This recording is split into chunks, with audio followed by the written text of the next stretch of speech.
Muito bom dia, gente! Vamos que vamos para mais um Fred Café. Eu estou animado porque tem muita coisa para falar. Muita coisa para falar nessa rodada de vários clássicos, de uma rodada perfeita para o campeão e líder, cada vez mais líder nesse comecinho de temporada. Eu estou trajando finalmente, como prometido em outros vídeos, a nova camisa do Liverpool que eu comprei porque fiquei apaixonado por ela.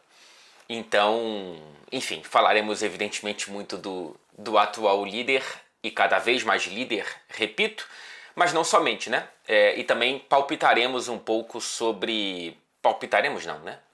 Deixa eu melhorar o português aqui, Fred. Passaremos um pouco, nos debruçaremos um pouquinho no jogo do Real Madrid, porque, como você já sabe, a Melita é uma das novas patrocinadoras do Real Madrid para essa temporada. A Melita é patrocinadora oficial do nosso Fred Café.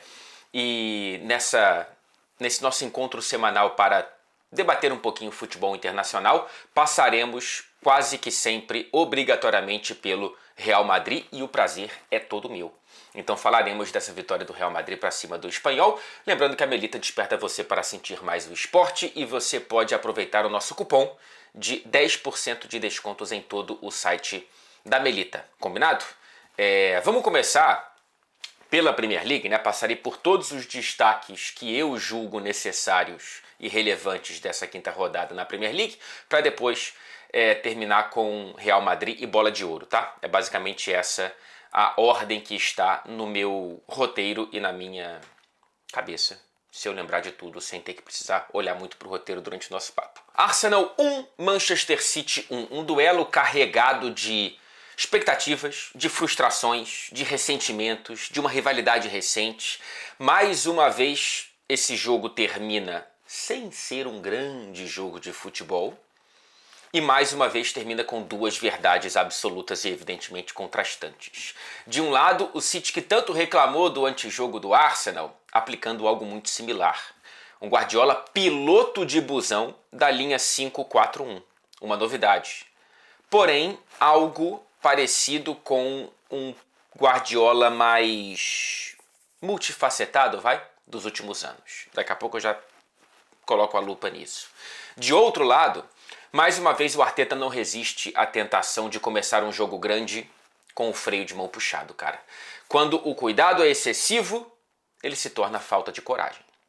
E aí, cara, como que o foco está na falta de coragem do único time que tentou atacar nesses dois jogos? Por que, Fred, você não classifica a postura do City, a postura do Guardiola como falta de coragem, como um cuidado excessivo? Cara, a minha cobrança particular, olhando para esse jogo e olhando para esse duelo nos últimos anos, está em quem ainda não ganhou. Ponto. Eu tento ao máximo não reduzir o futebol a vitórias e derrotas, mas quando você olha para o macro do trabalho do Arteta e do trabalho do Guardiola, não dá para você colocar os dois na mesma conversa, não dá para você colocar os dois na mesma frase. E quando eu me frustro com o que o Arteta escalou para esse jogo contra o Manchester City, é porque eu espero mais. É porque eu espero que o risco esteja muito mais próximo de quem ainda precisa ganhar alguma coisa e urgentemente nessa temporada e demora para arriscar e demora para soltar esse freio de mão, cara. O Arteta recebeu tudo o que precisava para não fazer o que fez ontem. Eu sei que o Saka estava voltando de lesão no banco de reservas e ele não tem o Odegaard, mas o elenco que eu continuo classificando e rotulando como o mais completo do futebol inglês, ele oferece opções para o Arteta escalar um time mais solto, cara. Não dá para você cobrar criatividade de jogadores que não têm isso como característica. E assim, tem muita gente aqui na Inglaterra colocando como o Arteta ter falhado os dois grandes testes desse começo da temporada. Eu discordo um pouco porque eu entendo mais a cautela em Anfield, tá?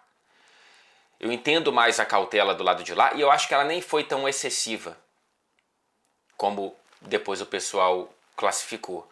Mas ontem eu não defendo e eu não entendo. Porque por mais que o Arsenal tenha sido o time que tentou fazer alguma coisa, por mais que o Arsenal tenha encarado um Manchester City muito atípico, né, um Pokémon raro da história de Pep Guardiola, Eu não entendo porque o Arsenal e porque o Arteta tinha Eberechi Eze e Mikel Merino como opções para o camisa 10 sem Odegaard e ele vai com o Mikel Merino. Eu não consigo entender e eu acho que isso é um resumo do porquê o Mikel Arteta talvez não consiga ultrapassar esse teto que ele bateu, que é ter transformado o Arsenal de um time que vinha passando por temporadas como coadjuvante e medíocre, né, no sentido de mediano, nas últimas temporadas de Wenger e nas temporadas com o Unai Emery. Então ele retransfere esse Arsenal para o lugar de protagonista e isso vai ser um elogio, como é que eu posso dizer, irreversível ao trabalho de Mikel Arteta no Arsenal, tá? Porém, depois que você se recoloca como protagonista, você precisa ganhar. E você precisa ganhar os grandes jogos e você precisa passar nos grandes testes. E aí eu acho que essa opção, ainda mais num jogo em que o Arsenal consegue o gol com um passe que o Eze tira da cartola, por que você começa com o Mikel Merino do lado do Declan Rice e do Zubimendi? Então, bicho, eu estou frustrado. Eu estou irritado com a opção do Mikel Arteta. Eu estou realmente irritado. Eu não consigo entender. A mudança no segundo tempo é claríssima, porque ele entende a postura do City e entende que ele precisa mudar a própria postura. A posse de bola não muda muito, tá? 70% para o Arsenal, tanto no primeiro quanto no segundo tempo, mas o que o Arsenal faz com a bola muda muito no segundo tempo, ainda com um City cada vez mais recuado e cada vez mais retranqueiro. Ainda assim muda. Por quê? Porque ele colocou a criatividade em campo. Apesar de ter insistido no Trossard, mas eu suspeito que o Madueke sentiu algo físico para ele ter sido retirado no intervalo, ainda depois de ser o melhor jogador do Arsenal no primeiro tempo. E a reação do Arteta no pós-jogo é muito ruim, bicho. Ele é perguntado sobre a escalação do meio-campo e ele fica despistando, ele fica desconversando e ele vai falar: ninguém reclamou desse meio-campo contra o Atlético Bilbao. São dois jogos completamente diferentes, Mikel. E assim, cara, não subjugue a nossa inteligência, bicho. Então, assim, esse jogo é uma derrota para o Mikel Arteta. A celebração do gol do empate é completamente compreensível, mas o Arsenal só empatou esse jogo porque o Arteta não foi corajoso. E isso aqui pra mim é uma marca, tá, cara? Isso aqui pra mim talvez seja um divisor de águas da maneira com a qual eu leia o momento do trabalho do Mikel Arteta e o que o Arsenal precisa para além do Arteta. Porque talvez isso aqui seja um dos símbolos lá no fim da temporada do porquê o Arsenal não ganhou a Premier League mais uma vez. Talvez eu esteja errado, talvez tudo melhore. Eu ainda acho o Arsenal, por exemplo, um dos favoritos para os grandes títulos. E eu ainda acho o Arsenal um time mais capaz de entregar uma grande temporada do que o próprio City do Guardiola. Mas quando você olha para o Liverpool, quando você olha para o PSG, quando você olha para o Barcelona, o Arsenal está próximo disso? Eu acho que essas decisões mostram que nos detalhes não tá. E assim, cara, infelizmente, eu vou insistir nesse ponto, desculpa, mas é que eu tô realmente muito frustrado. Parece fadado a burocracia pontual do Arteta, sacou? Assim, parece um cara que prefere ir num cartório do que a uma exposição. Que prefere um documento a uma pintura. A mesma caneta que pode te entregar o belíssimo desenho, ela também pode ser só para assinar um documento. Depende de quem está envergando essa caneta. E o Arteta, de vez em quando, ele prefere o cartório. Do outro lado é o Guardiola mais retranqueiro que eu já vi. A menor posse de um time treinado por Pep, atenção, em 601 jogos de ligas nacionais, tá? O Pep comandou Barcelona, Bayern de Munique e Manchester City em 601 jogos em ligas nacionais. E essa foi a menor posse de todos esses jogos. 32,8%. Mais do que isso, porque em 2023, na vitória por 3-1 no Emirates, já tinha beirado ali os 30% a posse do City. Mas as substituições foram de não é um Josep Guardiola, foi de um José Guardiola. Ake por Foden, Nico Gonzalez por Haaland. Então saiu o Foden, entrou o Nathan Ake. Saiu o Haaland, entrou o Nico Gonzalez. Era bola para o Jeremy Doku e vamos ver o que acontece. E foi um grande jogo do belga, viu? Muito, muito bem. E a defesa foi muito bem, praticamente intransponível até quando não foi. E assim, depois de tanto reclamar quando enfrenta retrancas, não só do Arsenal, e sim, o Arsenal já fez a mesma coisa, e eu não estou falando do 2-2 com a expulsão no primeiro tempo do Trossard. Eu estou falando do 0-0 anterior, que o Arteta montou um time muito parecido com isso aqui que o Guardiola montou. Agora, pela primeira vez eu vejo o Guardiola fazendo isso de maneira tão apaixonada. E ele tentou se proteger falando, olha, vocês não estavam pedindo um plano B? Né? Mas ele sabe que isso não é... A gente sabe que isso não é o estilo do novo City, apesar de ser um City que flerta mais com os contra-ataques. É um grande elogio ao Arsenal. É um grande elogio ao Arsenal do Mikel Arteta. Eu estou curioso para ver como que o Guardiola vai montar o City para enfrentar o Liverpool em Anfield. Mas essa muralha azul foi inédita. Por mais que ele tenha terminado o jogo contra o Atlético lá em Madrid, também tentando usar o feitiço contra o feiticeiro, ele começou uma final de Liga dos Campeões com 4 zagueiros na linha defensiva e depois só se defendeu depois do gol do Rodri. Ele também foi muito pragmático na primeira final de Liga dos Campeões com o City contra o Chelsea. Já falei do 30% mais ou menos de posse de bola contra o próprio Arsenal em 2023 no Emirates. Então, assim, é um Guardiola que depois de tantas declarações, sendo muito... como é que eu posso dizer? Muito homogêneo, ser um pouco mais heterogêneo, né? E eu acho isso interessante, apesar de ver aqui uma perspectiva um pouco hipócrita, né? Depois de tanto reclamar, você faz o que você reclamou contra um candidato direto ao título. Porém, esse City que está conseguindo ou está optando por contra-atacar um pouco mais do que antes, ele deu uma destravada numa versão antiga do Haaland, que foi um gol do Haaland do Borussia Dortmund, né?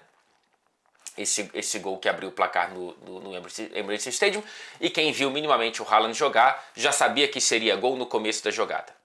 É ele quem acha o Reinders, e é impressionante como ele atropela todo mundo na velocidade, quem está correndo de costas, quem está correndo de frente, para sair na cara do gol e não perder o gol. Teve um lance no segundo tempo que ele poderia ter marcado, foi um pouco mais de lado o ângulo do que central, mas ele poderia ter feito o 2-0 num lance similar. O Haaland, que tem 12 gols em 7 jogos por clube e seleção nesse começo de temporada, 6 gols em 5 rodadas, e ele chega a 91 gols jogando na Premier League, empatando com o conterrâneo Ole Gunnar Solskjaer. A diferença é que o Solskjaer jogou 235 jogos e o Haaland jogou 102 partidas. Sim, 91 gols em 102 jogos na Premier League. Se ele continuar com a saúde física recente, e aí eu tenho a desconfiança de que o City consertou o corpo do Haaland, que se machucava muito até chegar no City nos primeiros meses e anos no City, Cristiano Ronaldo e Pelé têm que se preocupar com os próprios recordes de gol, tá?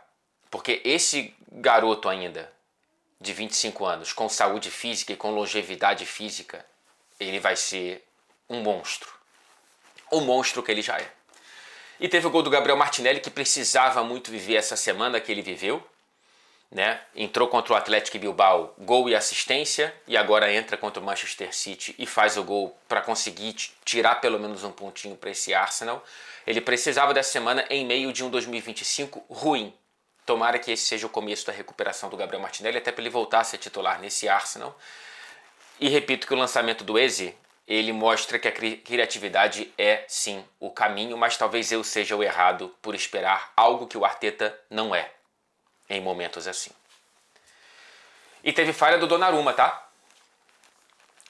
Tá todo mundo colocando uma lupa em toda a defesa que o Donnarumma faz, como se o Ederson não fizesse essas defesas. Eu acho que a única defesa que o Ederson não faria é aquela do Mbeumo, que realmente foi impressionante.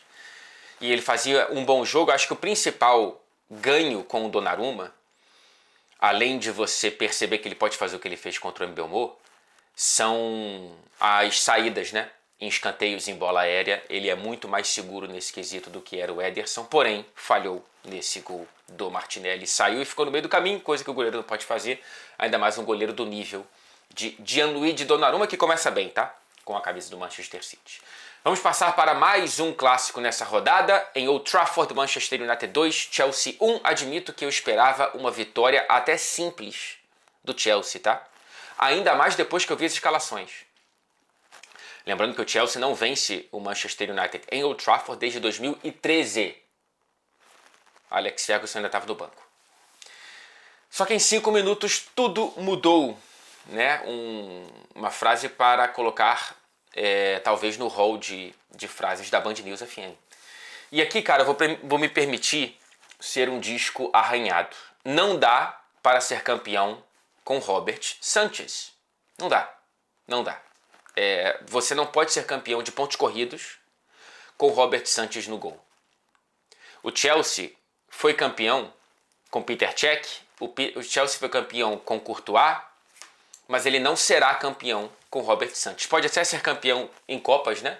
E o Sanchez, ele é um goleiro que pode te entregar grandes defesas, como contra o Bayern de Munique, grandes jogos, como contra o PSG, mas ele não vai te entregar estabilidade, porque falhas como essa, elas são inerentes à existência do Robert Sanchez. Ele não é um goleiro de ponta. Não é. E eu acho assustador que o Maresca esteja ainda abraçado com esse goleiro. Eu acho absurdo que o Chelsea não tenha sido o primeiro a bater na porta do Donnarumma. E eu ainda fico na expectativa se talvez o Maresca e o Chelsea vão acordar para esse fato e tentar o Ter Stegen, que não ficará em Barcelona na janela de inverno, em janeiro. Nenhuma necessidade do Sanchez sair naquela bola. O próprio Maresca falou depois do jogo: eu prefiro sofrer um gol com 5 minutos de jogo do que ter uma expulsão com 5 minutos de jogo. É óbvio. Só o Robert Sanchez não entendeu isso. Houve um apagão defensivo? O Caicedo dormiu no lance? Sim e sim. Mas o goleiro não pode sair assim. Então, o grande divisor de águas dessa partida foi o Robert Sanchez mais uma vez. Não é a primeira falha e certamente não será a última. A cada 10 jogos ele tem um inacreditável. De bom. Por isso inacreditável. E o Maresca surtou. Então, assim, essa derrota está muito na conta do Maresca por abraçar um goleiro que já tinha se provado insuficiente para a ambição e a fome e os investimentos desse Chelsea, e pela reação do próprio Maresca, que se coloca na berlinda com uma reação como essa. Quando é que você viu alguém reagir dessa maneira tão intensa a uma expulsão, bicho? Ele foi lá e tirou Estevão e Pedro Neto para colocar o goleiro Jorgensen, claro, e o Tosinha Darabioio. Ou seja, ele fechou o time. Aos 20 minutos teve o azar do Cole Palmer sair, mas aí ele opta por colocar o Andrei Santos. Então virou um Chelsea que ofensivamente criava muito pouco. Muito, muito pouco. Que estava já querendo se amarrar ao 0-0. Só que aí teve o gol do Bruno Fernandes. Aliás, 200 jogos do Bruno pelo Manchester United, 100 gols marcados. Um dos melhores de toda a Premier League desde que ele chegou aqui. E ele tem um tamanho muito menor do que a produção por onde ele está e pelos companheiros que o Manchester United lhe cercou durante esse período. Mas o Bruno Fernandes é a grande notícia, e talvez a única do Manchester United desde a saída do Alex Ferguson, e é um dos maiores da Premier League desde que chegou, repito. E aí teve 1-0, depois o 2-0 com o Casemiro. E o Maresca, ele termina o jogo com Gittens e Garnacho no banco. Ele prefere colocar o Gusto e o George, o Tariq George. Assim, foi uma atuação desastrosa de Enzo Maresca. Então, pontualmente podemos cobrar o Sanchez pela atitude aos 5 minutos, porém, quem está insistindo no Sanchez e quem fez o que fez durante o jogo foi o Enzo Maresca. Então aqui, ó, aumenta um pouco o fogo debaixo da panela do técnico do Chelsea. Pro Manchester United, o jogo estava caminhando para uma vitória que poderia ser tranquila, que poderia ser de goleada, que poderia ser para fazer saldo. O United pegou confiança com a expulsão. Antes disso, já tinha começado o jogo numa postura muito ofensiva e que eu gostei. Depois da expulsão, pegou confiança, que só foi aumentando com 1-0, com 2-0. Já estava começando a pensar como é que vai ser, de quanto o United vai vencer esse jogo, quantos mais gols ele poderá fazer. Só que tudo isso foi colocado por água abaixo pelo Casemiro, tá? Então, assim, não dá para fazer o que o Casemiro fez. Principalmente por ser o Casemiro. Pela experiência que ele tem, enquanto carreira, e pela experiência que ele já teve em perceber que o critério na Premier League é diferente do que ele viu na Liga. Nenhum vermelho no Campeonato Espanhol e já é o 4º vermelho dele na Premier League. Ele fazer aquela segunda falta, desculpa, bicho, não dá. Não dá. Então, o risco colocado nesse jogo para o Manchester United, ele fica na conta do Casemiro. Porque o segundo cartão amarelo é totalmente desnecessário. Me assusta alguém com tanta experiência fazer o que ele fez. E assim, o jogo é tão atípico, com tantas... Né, assim, o primeiro jogo da era Premier League que teve 2 gols, 2 expulsões e 3 substituições, tudo isso no primeiro tempo. Porque eu não consigo elogiar muito o Manchester United e o Amorim, apesar de entender que essa vitória era o mais importante e que isso abaixa um pouquinho o fogo na panela do Amorim no Manchester United, mas eu não consigo ter uma leitura para além desse jogo em si. Porque é um jogo muito, muito, muito atípico, muito extraordinário. Mas eu consigo sim me frustrar e bastante com o Maresca. A semana começou com um tropeço em Brentford, passou pelo choque de realidade em Munique e termina com a colheita de tragédias anunciadas em Manchester. Liverpool 2, Everton 1 e vamos ao grande vencedor dessa rodada. Vitória e 5 pontos de vantagem na liderança da Premier League. Melhor início do Liverpool na competição desde 2019 e 2020, quando venceu as 8 primeiras rodadas para conquistar a primeira Premier League com 99 pontos.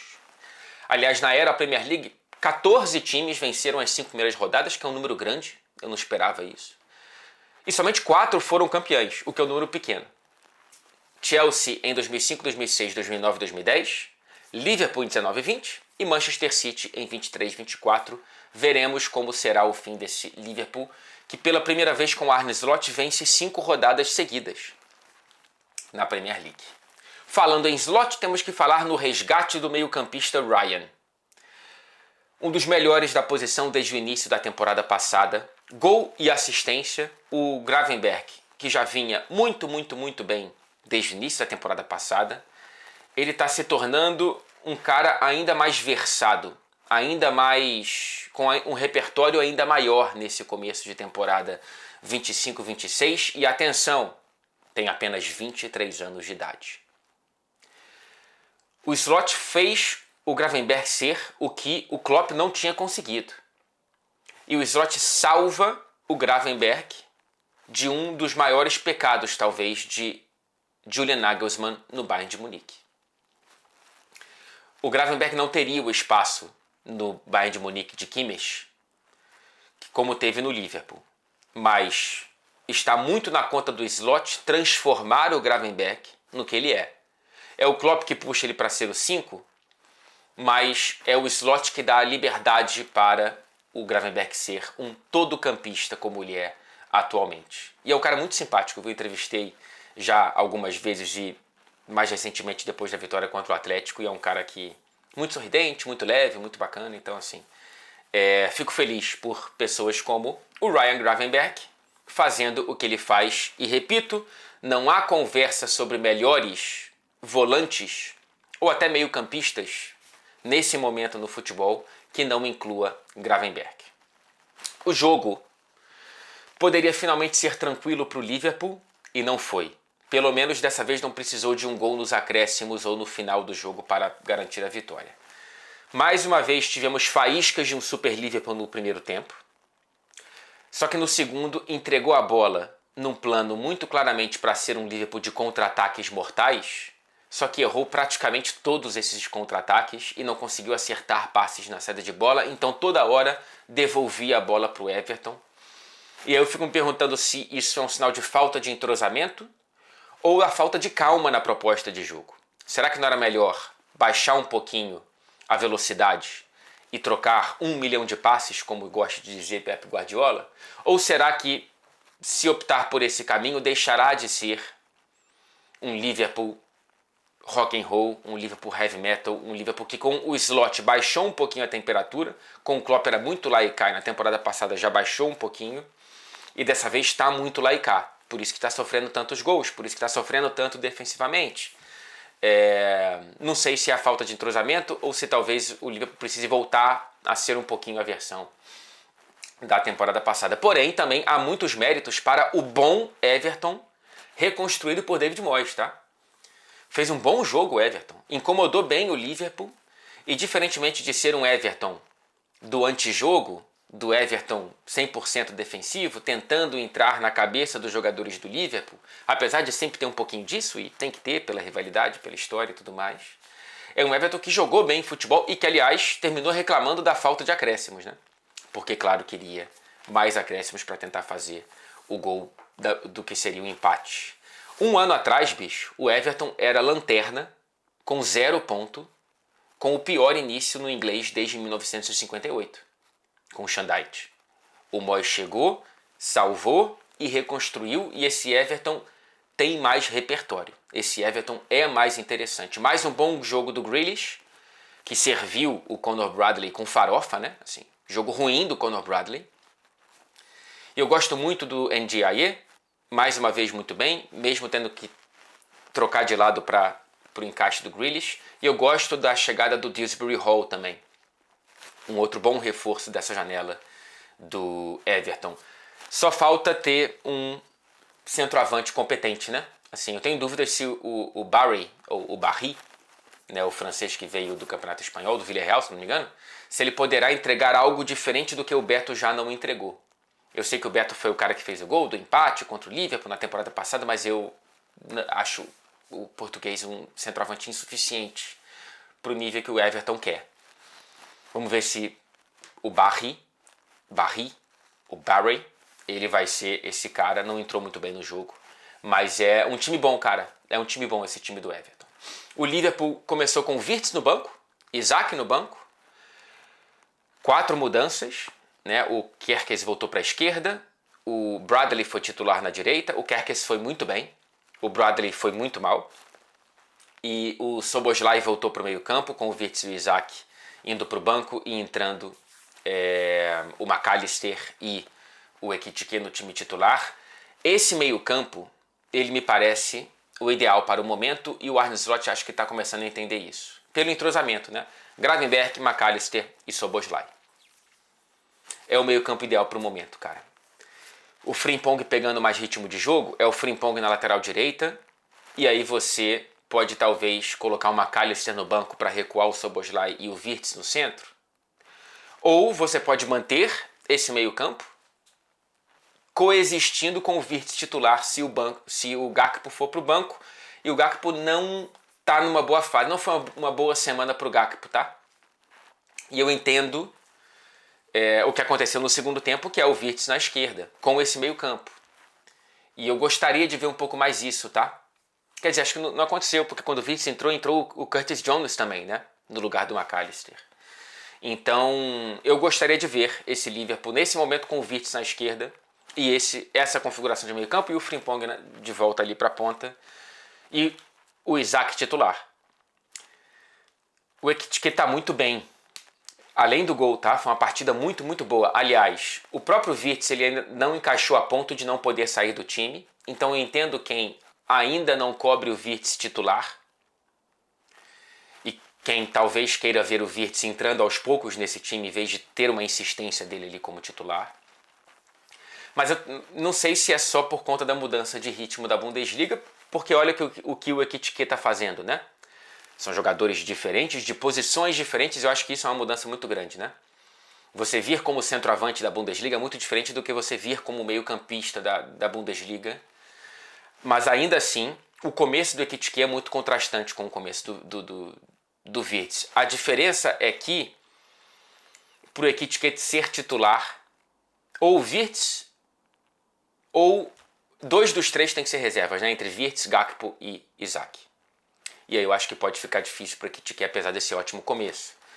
Mas pode ser o Isaac na esquerda, ou o próprio Ekitike na esquerda, e o Wirtz meio campo, e quem sabe meio campo. Cara, é um elenco muito, muito bom.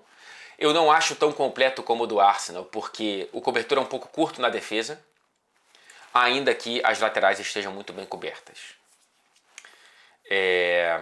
Vamos entender, assim, o Liverpool ainda não entregou uma atuação que eu espero e que provavelmente você espera, e ainda assim está 100% na Premier League, com 5 pontos de vantagem já, viu? E o Salah? Bom jogo do Salah, que chega a 89 assistências na Premier League, empata com o interminável e atemporal e não perecível James Milner. Nona colocação, né, top 10 para o Salah de assistências na era Premier League. E o próximo da lista é ninguém mais, ninguém menos do que Steven Gerrard com 92 passes para gol. Um dado ainda mais assustador é que o Salah, que não se machuca desde fevereiro do ano passado, ele é o único jogador do Liverpool a jogar todas as 43 partidas na Premier League com Arne Slot. Ele foi titular em 100% desses jogos e só foi substituído em 10, na maior parte desses 10 nos minutos finais. São 51 participações diretas para gol nesse período, 31 gols e 20 assistências. É um absurdo, né? É um absurdo, cara. E por que eu fiz um post nas redes sociais comparando com o Neymar, colocando o Salah, que tem a mesma idade do Neymar, com esses números, enquanto o Neymar encara mais uma lesão? Não é porque eu ache o Salah maior ou melhor. Eu não acho, tá? Eu acho que é difícil que o Salah termine a carreira melhor ou maior do que o Neymar, porque por mais marcas que ele tenha, e mais títulos, e mais tempo no auge, o encanto que o Neymar causou é difícil que o Salah entregue, tá? A marca que o Neymar tem para o mundo e para o futebol europeu, enquanto arte, é algo muito diferente do que o Salah pode entregar, apesar de números absurdos, tá? Mas existe debate aí entre maior, talvez. Melhor, eu acho que não. Tampouco o meu ponto ali foi determinar que qualidade só pode ser longevidade. Quem entrega o que o Ronaldinho entregou, o que o próprio Neymar entregou, talvez não precise mesmo de longevidade. O meu ponto é que estão cobrando longevidade do Neymar olhando para a Copa do Mundo. O Neymar na Copa do Mundo é fantasia, não é realidade, bicho. Tá? Assim, pode ser até que ele vá. Pode ser até que ele consiga se recuperar fisicamente. Mas se recuperar tecnicamente eu acho muito difícil. Olha como o Neymar tem jogado. Ele pegou aí 7, 8 jogos seguidos com o Santos antes dessa lesão. E quantos ele jogou de fato bem? Assim, é por isso que eu trouxe essa comparação. Porque eu acho ela válida sob a perspectiva brasileira. Olha aqui, um cara contemporâneo do Neymar está entregando, física e tecnicamente. Enquanto a gente ainda fica nesse disco arranhado e sem muito propósito de ficar projetando e esperando o Neymar convocado por Carlo Ancelotti. Por quê? Olha o que o Neymar já não é há tanto tempo e provavelmente não voltará a ser, infelizmente, porque se ele voltasse a ser, seria ótimo para a seleção brasileira na Copa do Mundo. Mas não é. E para mim, repito, esperar que ele volte a ser o que ele já não é fantasia. É desconexão com a realidade. Brighton 2-2 com os Spurs. Um jogo muito laical, o Brighton abre 2-0. No primeiro tempo esquisito do Tottenham. O segundo tempo é muito bom. A vitória poderia cair para qualquer um dos dois lados, tá? Foi um jogo muito equilibrado e de chances para os dois times. Mohamed Kudus, mais uma vez, muito bem. Ele participa diretamente dos 2 gols, assistência para o Richarlison, depois faz a jogada do gol contra, que traz o empate para os Spurs. Mas eu não entendi muito bem porque o Thomas Frank deixou Pepe Matassar no banco e Xavi Simons também. Porque o Xavi Simons entra e muda o jogo. E pela primeira vez temos faíscas de um Xavi Simons na posição em que ele tem que jogar, na minha opinião, que é como camisa 10. O Xavi Simons mudou o jogo. Ele entra como camisa 10 e ele ele entrega a criatividade que voltava para os Spurs. Assim, eu acho que o Thomas tem um bom começo no Tottenham. Eu acho que ele consegue dar argumentos que nos animam, tá? Mas às vezes esse Tottenham ele esbarra num jogo um pouco entediante, como por exemplo contra o Villarreal, pela falta de criatividade que pode ser colocada assim nesse time se assim o Thomas Frank quiser. Não gostei muito do Odobert, gostei do Udogie voltando para a lateral esquerda, mas não gostei dessa configuração do meio-campo e ficou tudo muito melhor como o Xavi Simons, quando o Xavi Simons entrou. E o Richarlison dando bom sequência a esse começo positivo de temporada, são 3 gols em 5 rodadas, ainda sem a sombra do Solanke, né? O Colomwani entrou, mas o Solanke ainda está machucado, não sei se volta na próxima rodada, mas certamente não volta nesse meio de semana na Copa da Liga Inglesa. Temos a tragédia do Wolverhampton, com 0 ponto em 5 rodadas, derrota em casa contra o Leeds United de virada, Vitor Pereira com contrato renovado, e André no banco, John Arias no banco. Eu não consigo entender porque esses 2 jogadores são banco de um time tão tecnicamente pobre. O Wolverhampton dispara como grande favorito a ser candidato a voltar para a Premier League na próxima temporada. Temos a tragédia do West Ham, que está na vice-lanterna com 3 pontos, perdeu em casa para o muito bom Crystal Palace de Oliver Glasner. Aliás, 2 grandes treinadores desse começo de temporada são o Glasner e o Iraola. E o Graham Potter, acho que é questão de tempo até ele ser demitido. Não deu liga, gente. Não deu liga. Pare de se encher. Demita Graham Potter, que é o melhor que pode acontecer para o West Ham, tá? Eu não consigo entender nessa insistência. Não deu, não clicou, não deu certo. É uma relação natimorta e que agora precisa morrer. Tá? Não dá. O West Ham também candidatíssimo a brigar contra o rebaixamento. E temos uma preocupação maior do que eu esperava com o Aston Villa. Eu imaginava uma temporada pior, bem pior do Aston Villa, estrangulado financeiramente. Apenas 3 pontos. Empata com o Sunderland fora de casa, mesmo jogando com um homem a mais por mais de 1 hora. Expulsão no primeiro tempo, bicho, do Reinildo. E ainda assim faz 1-0. Aliás, o primeiro gol marcado pelo Aston Villa nessa Premier League, graças à pontaria cirúrgica do Matt Cash num chute um pouco, como é que eu posso dizer, cara? Num chute que ele tirou da cartola. O Aston Villa não está criando muitas chances. O Sunderland teve o dobro de finalizações, mesmo com um homem a menos por tanto tempo. E consegue um empate.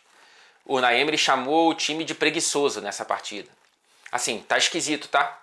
O Aston Villa tá esquisito e talvez possa ser um case de insucesso dentro dos novos parâmetros do fair play financeiro da Premier League. Não vale você dar um passo maior que a perna para depois ter que dar tantos passos para trás. É um Aston Villa que não só está estagnado, como está baixando, está apontando para baixo. Muito, muito ruim esse começo de temporada do Aston Villa. E os 3 promovidos pontuaram, né? O Sunderland consegue esse ponto precioso dentro de casa, ainda não perdeu no Stadium of Light nessa temporada. O Burnley segurando o Nottingham Forest 1-1 também dentro de casa. E já falamos do Leeds United vencendo fora contra o Wolverhampton. Então, assim, essa temporada podemos ter uma interrupção na tendência das últimas 2, que eram os 3 que subiram descendo. Temos candidatíssimos aí na figura do Wolverhampton, na figura do West Ham, na figura do Brentford e talvez inclusive do Aston Villa, apesar de não acreditar que o Aston Villa brigue contra o rebaixamento. E vamos fechar com o Real Madrid 2-0 para cima do Espanyol, 100%, 5 vitórias em 5 rodadas. Também ainda não entregou uma versão de um futebol lindo e completo desse Real Madrid com o Xabi Alonso. Ainda é bastante compreensível pelo encaixe dos reforços e principalmente do novo treinador, que mudou um pouco o esquema, né? Com acho que mais um 4-2-4 contra esse Espanyol, ainda sem Rodrigo. Ele prefere ter Vinícius, Mbappé, Gonzalo Garcia e o Mastantuono, o Rodrigo no banco. Golaço do Militão, né? Assim, que golaço absurdo, assim, um pombo sem asa maravilhoso do Militão, que volta a ser um cara regular tecnicamente, é um reforço, né, entre aspas, para esse Real Madrid vindo do departamento médico, e é jogador de seleção brasileira, é jogador de Copa do Mundo quando bem fisicamente. E o Rodrigo só entrou para a saída do Vinícius, aos 77 minutos de jogo, e aí, cara, acho que a grande conversa em Madrid, na Espanha, nesse momento, é que o Vinícius saiu mais uma vez irritado, e que ele teve dois caminhos principais até aqui desde a chegada do Xabi Alonso. Ou foi banco, ou foi titular e substituído. Ele só terminou um jogo uma vez, entre 12 do Real Madrid com o Xabi Alonso desde o início da Copa do Mundo de Clubes, que foi nas oitavas da final contra a Juventus. Em todos os outros 11, ou ele foi banco, ou ele foi titular e saiu. A média dele, na atual temporada, é de 58 minutos por jogo. É muito pouco para um jogador da estatura do Vinícius e pelo que ele entregou para o Real Madrid. Porém, a temporada passada do Vinícius foi tecnicamente ruim, apesar dos números positivos. Qual é a leitura do Xabi Alonso? É de que o Vinícius ele está longe do próprio auge e por isso ele precisa sair. Ele justificou essa substituição dizendo que foi muito mais por uma questão de achar que o time precisava de energia e por isso que ele também tirou mais tanto Ono e o Vinícius. E ele elogiou muito a atuação do Vinícius, que foi muito boa de fato. Aliás, o Vinícius tem 4, acho que, participações diretas para gol nessa temporada com a camisa do Real Madrid. Colocou uma bola na trave, entregou uma bola para o Mbappé, que perdeu um gol muito claro depois de uma grande jogada do Vinícius. Então acho que tecnicamente o Vinícius está dando sinais de que ele não é o Vinícius da temporada passada, porém ele está batendo nessa parede que é o tempo de jogo imposto pelo próprio treinador. E aí me lembra um pouco o Rafinha com o Xavi e o próprio Vinícius com o Zidane. Com a diferença de que nem aquele Vinícius e nem aquele Rafinha tinham entregado o que o Vinícius já entregou. Então assim, eu entendo se houver uma irritação por parte do Vinícius. E já falamos do Rodrigo aqui, mais uma vez banco, né? E está cada vez mais claro que esse Real Madrid do Xabi Alonso é o Real Madrid do Mbappé. 6 jogos, 6 titularidades e substituírem metade deles só nos acréscimos ou próximo disso. Só outros 3 jogadores foram titulares em 100% das partidas dessa temporada. Courtois, Álvaro Carreras, mais uma vez muito bem, e o Tchouaméni, mais uma vez muito bem. Aliás, o Tchouaméni está virando um jogador melhor com o Xabi Alonso. Eu acho que isso dá duas projeções com base no que a gente viu até aqui. Que o Xabi vai rodar muito o elenco e que o Real Madrid 25-26 é do Kylian. Depois de 44 gols na temporada passada, esse Real Madrid, a chave do time, está no bolso de Kylian Mbappé. E temos a renovação emperrada do Vinícius com o Real Madrid, contrato até 2027, essa e mais uma temporada. Ou seja, se não renovar até o final dessa temporada, ou o Real Madrid vende na próxima janela de verão europeu, ou vai perder o Vinícius de graça, ou uma venda muito pequena na janela de inverno. E o Vinícius tem 25 anos, vai ter 27 em 2027. Não sei se projetando essa utilização, espelhando essa utilização até aqui para o restante da temporada, se vai ser o suficiente para o Vinícius desejar renovar com o Real Madrid, ou se talvez isso seja só o começo de uma relação que vai caminhar para um lugar mais positivo para as duas partes até o fim da temporada. E temos hoje a bola de ouro, né? Parabéns para o Dembélé, que não estará porque o jogo do PSG foi adiado e vai chocar com a premiação. Não sei se dá tempo de chegar, não vi os horários, mas imagino que seja a premiação para o Dembélé. Eu tenho que admitir para você que eu me importo pouco com a bola de ouro, tá? E com as premiações individuais, por conta das votações sem pé nem cabeça nos últimos anos, tanto da FIFA quanto na bola de ouro, então eu não me importo tanto com isso, sinceramente. Um beijo, boa semana e até o próximo vídeo, até o próximo Fred Café.